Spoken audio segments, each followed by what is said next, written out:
Hi hello నమస్తే welcome back to the channel. నేను మీ రామ్. ఈరోజు తెలంగాణలో జరిగిన ఓ విషాద ఘటన, కుటుంబాలను కన్నీరు లోతుల్లో ముంచేసిన ప్రమాదం, సొరంగం కూలి 8 మంది కార్మికుల జీవితాలను ప్రశ్నార్థకంగా మార్చిన ఘటన, శ్రీశైలం ఎడమ బ్యాంక్ కాలువ SLBC సొరంగ ప్రమాదం గురించి ఈరోజు ఈ ఫుల్ వీడియో ఉండబోతోంది.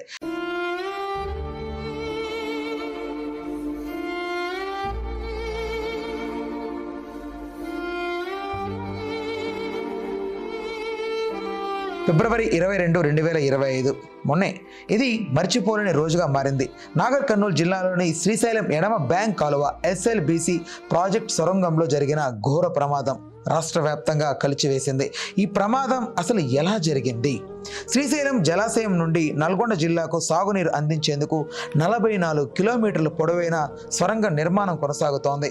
అదే సమయంలో సుమారు 14 కిలోమీటర్ల లోతులో ఉన్న కార్మికులకు పనులు చేస్తుండగా ఆకస్మికంగా పైకప్పు కూలిపోయింది. ఒక్కసారిగా మట్టి రాళ్ళు, నీరు ఒకటై కార్మికుల మీద పడడంతో వారు లోపలే చిక్కుకుపోయారు. ఈ ప్రమాదం జరిగిన వెంటనే ప్రభుత్వం స్పందించింది. సహాయక చర్యలు మొదలయ్యాయి. NDRF, SDRF, army, Singareni collieries company SCCL సిబ్బంది రంగంలోకి దిగారు. కానీ సమస్యలన్నీ కూటమై వచ్చాయి.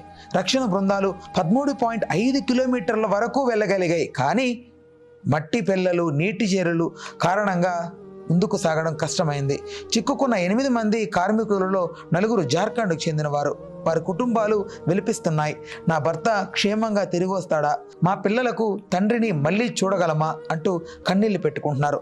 జార్ఖండ్ సీఎం హేమంత్ సోరెన్ తెలంగాణ సీఎం రేవంత్ రెడ్డిని రక్షణ చర్యలను వేగవంతం చేయండి అని కోరారు. ప్రస్తుతం సొరంగంలో ఆక్సిజన్ సరఫరా కొనసాగుతోంది.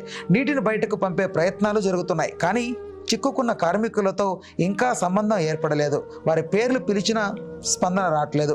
ఇది అందరినీ మరింత ఆందోళనకు గురి చేస్తోంది. ఈ SLBC ప్రాజెక్ట్ అంటే ఏంటి? ఇది 2004లో ప్రారంభమైంది. శ్రీశైలం జలాశయం నుండి 3 లక్షల ఎకరాలకు సాగునీరు అందించడానికి నిర్మాణం చేపట్టారు.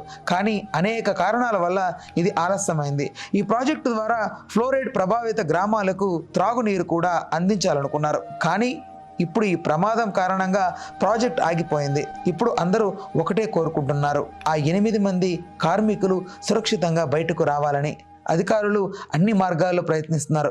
ప్రజలు దేవుళ్లను ప్రార్థిస్తున్నారు. ఎక్కడున్నా బాగుండాలి మా పిల్లలు అంటూ తల్లిదండ్రులు కన్నీరు మున్నీరు అవుతున్నారు. ఈ ప్రమాదం మనందరికీ ఒక గుణపాఠం. భవిష్యత్తులో ఇలాంటి ఘటనలు జరగకుండా చర్యలు తీసుకోవాలి. కార్మికుల భద్రతపై మరింత శ్రద్ధ వహించాలి. ఇప్పుడు మనం ఏం చేయగలం? వారి కోసం ప్రార్థించడం తప్ప. ప్రభుత్వం మరింత వేగంగా స్పందించాలని కోరాలి. ఈ 8 మంది సురక్షితంగా తిరిగి వస్తారని నమ్ముదాం. రైట్. మరిన్ని ఇలాంటి వీడియోస్ కోసం వెంటనే మన ఛానల్ అయితే సబ్స్క్రైబ్ చేసుకోండి. Stay tuned to the our channel. నేను మీ రామ్.